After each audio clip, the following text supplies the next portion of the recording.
Welcome to the Introduction to SketchUp for Schools Part 5. We're going to be talking about the panel menus. And what we're talking about is this little list of menus, or this menu down the right hand side of the screen.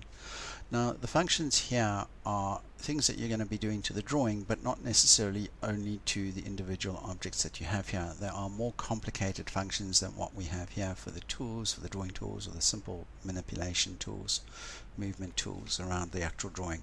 And so those get put in a separate menu. And these are called panels because I guess they are panels of tools rather than individual tools here.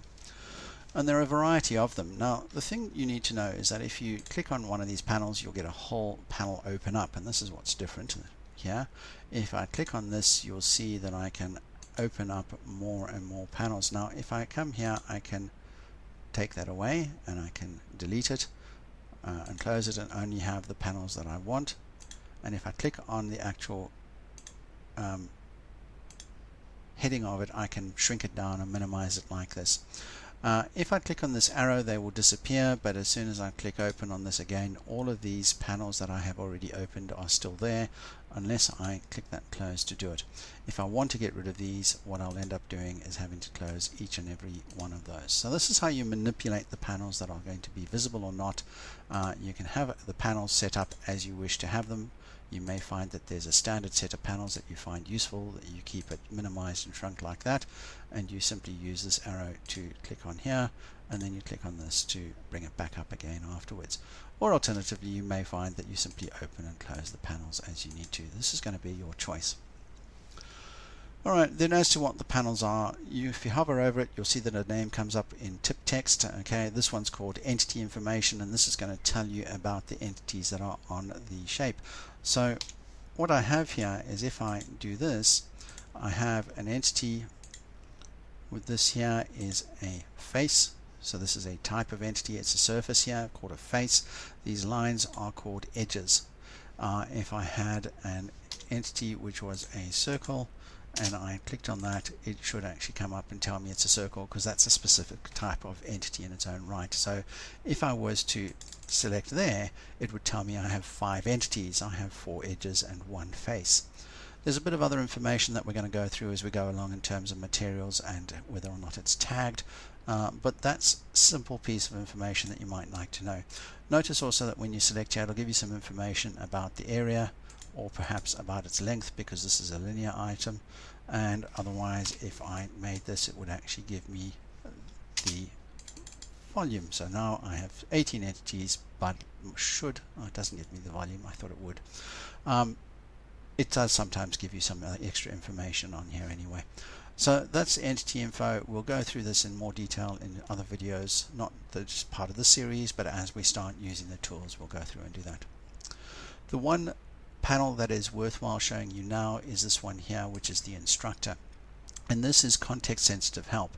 So at the moment I have my selector tool active, and I have the help and the information about the select tool.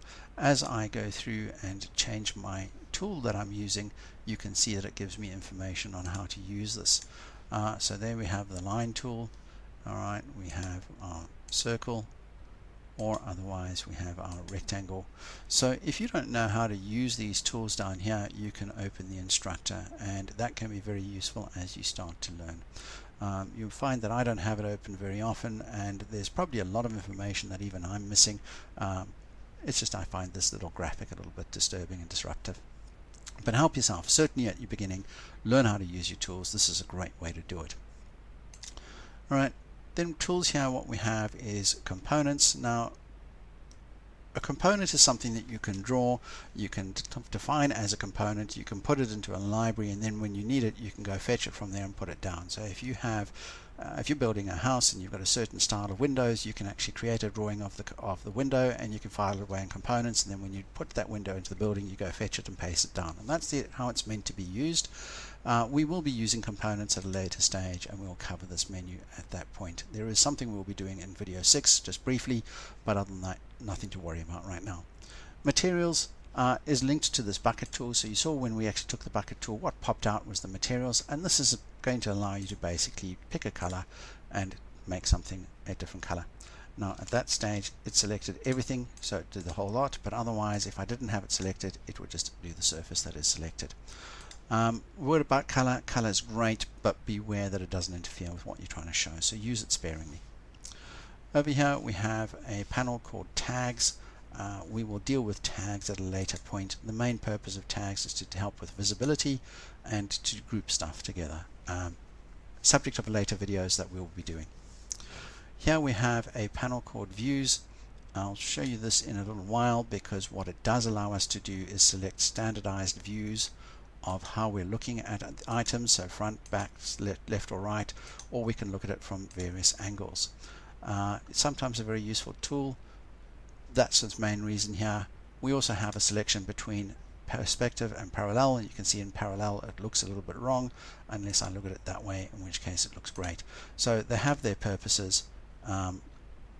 More detail in future videos. We also have the ability to add scenes here, definitely a topic that's more advanced that we're not going to cover here.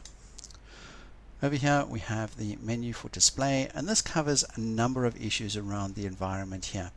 I don't use many of these. There's a whole lot of options that you can go into and learn as you go along. The ones that are sometimes useful, especially in terms of producing something that you're going to print, is I can switch off the axes so that I don't have to show them on my detail, or if I have guidelines I can hide my guidelines for the same reason.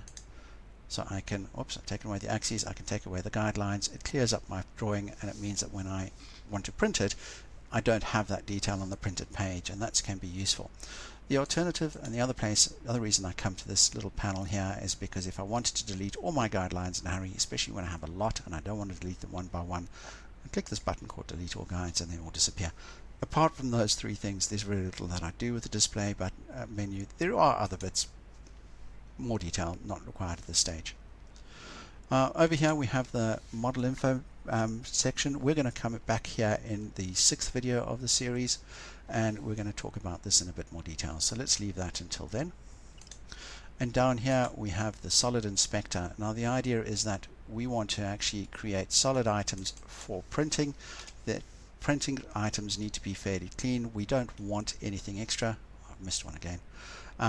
We don't want anything extra in here, so we can do an inspection. Now we need to actually do one extra step before we can use this tool, so it's not usable right now, and it's also definitely the subject of another video, or another well, the videos that are there. And once again, I see I've actually managed to come down the list and skip one. There is this one here called styles. Now styles allows us to control our environment, and we've spoken about the fact that we have a landscape here and a blue sky and various other ways of doing things. Sometimes we want to be able to see inside the shape, sometimes we want to show hidden details, stuff like that. That can all be controlled with styles. We're going to deal with that again in video 6 of this, so I'm not going to go into it in any great depth at the moment.